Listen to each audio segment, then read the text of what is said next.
Hi guys, welcome back to my channel clay crunch ASMR vlogs. कैसे हैं आप लोग? उम्मीद करती हूँ आप बहुत अच्छे होंगे और मैं भी बहुत अच्छी हूँ। ये जो वीडियो है ये बहुत ही छोटा सा सिंपल सा वीडियो बना रही हूँ मैं। ये इसलिए क्योंकि ये रिक्वेस्टेड है। आवाज़ थोड़ी सी मोटी मोटी लग रही होगी क्योंकि थोड़ी सी सर्दी है। ऑब्वियसली इतनी ठंड है तो उसकी वजह से।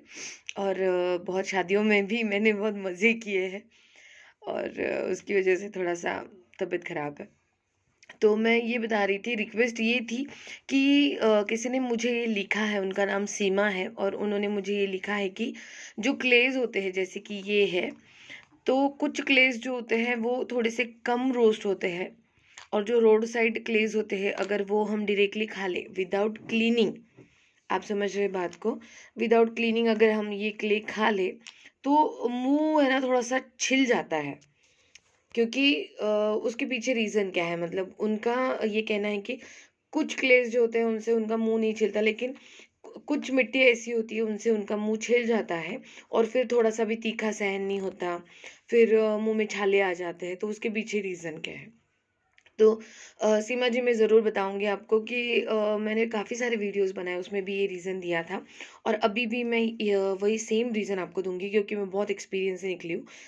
कुछ जो क्लेज़ होते हैं, जैसे अगर ये क्लेज़ है मेरे, जो मैंने कल पैकेट दिखाया था, तो ये क्लेज़ मैंने रोड साइड से खरीदे हैं।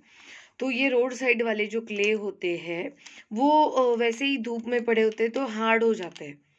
उसकी वजह से क्या होता है कि तोड़ने पड़ते हैं, दाँत में च्यू करने पड़ते हैं। तो ये दाँतों में चिपक जाते हैं, जल्दी निकलते नहीं, ये पहला रीज़न। दूसरी बात ये है, अगर आप नाकू-मड खा रही हो, तो नाकू-मड से इतना प्रॉब्लम नहीं होता जितना बटरग्रे से होता है। ऐसे ऐसे क्लेस से ज़्यादा प्रॉब्लम हो जाती है नाकू-मड से मुँह छिलने की। नाकू-मड से बहुत कम होती है ये प्रॉब्लम। देखो कितना हार्ड है ये, टूटते भी नहीं है। तो ये जो प्रॉब्लम है वो मोस्ट ऑफ द टाइम बटरग्रे से होती है। और सबसे इम्पोर्टेंट पार्ट मैं बताऊँ, मुँह अगर छिलता है तो वो जो ये रोस्टिंग प्रोसेस है उसकी वजह से मुँह छिल जाता है। क्योंकि देखिए, अगर आप ये इस क्ले का स्मेल लेके देखोगे तो ये रोस्टिंग का आपको स्मेल आएगा, कोयले का। अगर हाथों का भी स्मेल लोगे तो आपको समझ आ जाएगा कि ये रोस्ट हुआ हुआ है। और वो जो रोस्टिंग वाले क्ले होते हैं, विदाउट क्लीन करके, ध्यान से सुनिएगा, विदाउट क्लीन करके अगर आपने खा लिए, डायरेक्टली मुँह में डाल के आपने चबा लिए, खा लिए, तो आपका मुँह छिलना ही छिलना है। एक बात ध्यान रखिएगा, इसके लिए क्या करना है आपको, कि आपको इसको क्लीन कर लेना है। जैसे मैंने ये एक टी-शर्ट ली है, कॉटन की है, जो मैं यूज़ नहीं करती हूँ, लेकिन मैंने इस स्पेशली इस टी-शर्ट को मैंने क्लेज़ क्लीन करने के लिए रखी है। तो ऐसी कॉटन की कोई भी टी-शर्ट आप ले लीजिए और उसको क्या करिए, इसको अच्छे से क्लीन करिए ऐसे। ये देखिए, अच्छे से, मतलब अच्छे से क्लीन करिए ऐसे। उससे क्या होगा, ये भी प्रोसेस मैंने अपने प्रीवियस वीडियोस में दिखाई है। उससे क्या होता है, उनका जो रोस्टिंग का जो लेयर होता है वो निकल जाता है और उससे मुँह छिलने का जो रेशो है वो कम हो जाता है। जब भी आपको पार्सल आता है, आप जब भी क्लेज़ खरीदते हो, आपको एक प्रोसेस मैंने बताई थी, वो हमेशा ध्यान रखिए। प्रोसेस क्या होनी चाहिए, जब भी पार्सल आता है, डायरेक्टली खाना स्टार्ट मत कीजिए। कंट्रोल नहीं होता, एक आध चंक खा लिया, that is completely okay. That is completely okay कि हमें चेक करना होता है पार्सल आते ही कि क्लेस कैसे है, क्या है, खुलने के बाद एक आध दो चंक खा सकते हो, that is completely okay. But वो भी थोड़ा सा कॉटन से क्लीन करके खा लीजिए। पता नहीं कहाँ से कैसे क्लेज आते हैं, आपको तो पता है। तो उसके बाद जैसे पार्सल आ जाए उसको खुला छोड़ दो, एयर ड्राई के लिए, सन ड्राई नहीं बोल रही मैं, एटलीस्ट एयर ड्राई के लिए ऐसे खुले छोड़ दो ग्लेज़ को।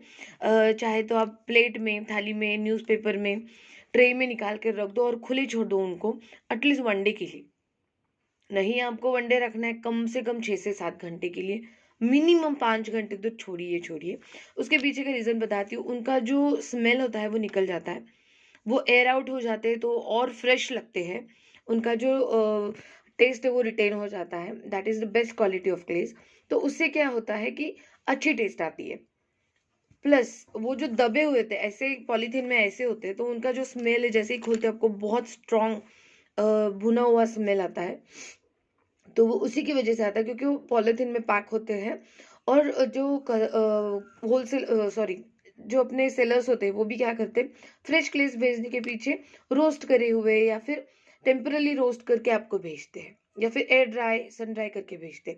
तो ये एक बेनिफिट हो जाता है आपको। सेकंड चीज़, उनको खुला छोड़ने के बाद हो सके तो सन ड्राई कर लीजिए। नहीं खुला छोड़ना है, आपके यहाँ सन है, धूप पड़ रही है अच्छे से, 1-2 घंटे के लिए सन ड्राई कर लिए। बेस्ट बेस्ट रेमेडी है ये क्लेस को अच्छे से क्लीन करने के लिए। सन ड्राई कर लीजिए, उसके बाद चाहे तो आप कॉटन से थोड़ा-सा लाइक दिस, लाइक दिस, इतना ही, ज़्यादा मेहनत करने की ज़रूरत नहीं। मैं तो ऐसे डाल लेती हूँ, सारे क्लेज़ ऐसे डाल लेती हूँ और सीधा ऐसे, सारे क्लेज़, बड़े-बड़े चंक्स, छोटे-छोटे नहीं, मैं चुन के बड़े चंक्स कर लेती हूँ, छोटे वाले तो मैं सन ड्राई करके ही उनको खा लेती हूँ, क्योंकि उनसे ये पूरा टी-शर्ट तो ख़राब होना ही है, पूरा पाउडर टी-शर्ट पे लग जाता है, तो कोई यूज़ नहीं। तो ये बात ध्यान रखना है, पार्सल को खुला छोड़ना है, एयर आउट करना है, एयर आउट के बाद सन ड्राई हो सके तो वो भी कर लो और कॉटन से क्लीन कर लो। कुछ ना हो सके तो एटलीस्ट ओपन छोड़ के कॉटन से क्लीन कर लो। 2 चीज़ें ज़रूर करिएगा, आपका मुँह नहीं छिलेगा, अगर छिल भी गया तो बहुत रेशो कम होगा, बहुत माइनस में, क्योंकि मैं एक्सपीरियंस से बता रही हूँ।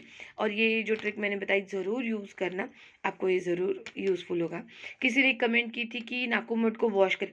देखिए कैसे है ना, नाखून को मैं वॉश नहीं करती, काफ़ी सारी मुझे कमेंट आई थी।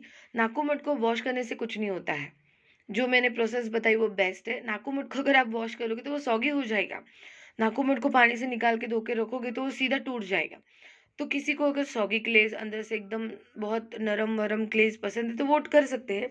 जिनको क्रंची क्लेज़ पसंद है वो पानी से ना धोए, क्योंकि पानी पानी होता है, कौन-सा भी क्ले उसमें डालो वो टूट ही जाता है, बिखर ही जाता है, और ये वाला तो चिपक जाता है, नीचे बैठ जाता है। फिर इसको चबाने में कोई पॉइंट नहीं, ये पूरा गम ही हो जाता है, मुँह में चिपक जाता है। तो मैंने जो प्रोसेस बताया एक बार ज़रूर करके देखिए। आई जस्ट होप आपको ये हेल्पफुल लगा होगा, और ट्राई करने के बाद मुझे ज़रूर बताइएगा कि आपको हेल्पफुल हुआ कि नहीं। मेरी वीडियोस को लाइक करना, चैनल को सब्सक्राइब करना ना भूलिए। ध्यान रखिए अपना। Take care, bye bye.